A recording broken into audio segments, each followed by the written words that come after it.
is Monimila. Now I am going to give review of Mala's New House. This storybook is written by Deepalakshmi.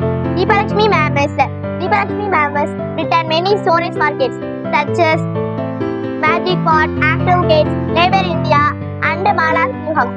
Now we go for Mala's New House. In this story, there are many characters: mother, father, brother, and Mala. Mala and her family live in a small house. In front of that house, giant mango tree is there. In that mango tree, lot of birds are living.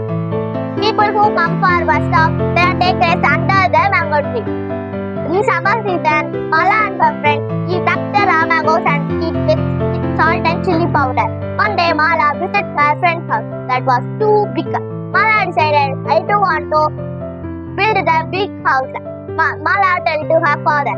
Her father also accepted. I will call the people for cut the trees and build the house. The next day, Mala come outside and see there was no tree. Only the logs are there. Mala friends and neighbors scold Mala. Why are you cut this, Mala? How rare are you like that? They are scold. Muthu's friend also scolding. Why you cut this, Muthu? This is our play area now where we go and play like that. Mala suddenly cry and shout, I am mommy like that. Her mom come and ask her, why are you shouting, Mala? Mom, that's no mom, that's a very bad dream like that. Mala go and hug the mango tree.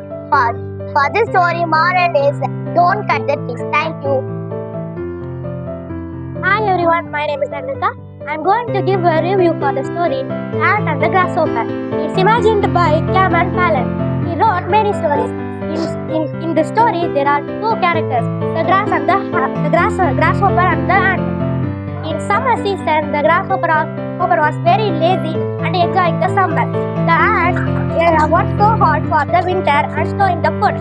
But the grasshopper teasing the ant, why are you working so hard? The ant said, I am working for the winter. I am storing the food for the winter. The grasshopper said, we see after the winter comes. The winter also comes. The grasshopper dying because of hunger. In the story, the moral of the story, don't be lazy. Save for the future. The moral of the story is escaping from the works leads to the more work. I recently read the story Little Red Riding Hood. It is an interesting fairy tale. Nalini Nair ma'am always deals with emotion. Where shall we go? It's also a heart-rending word.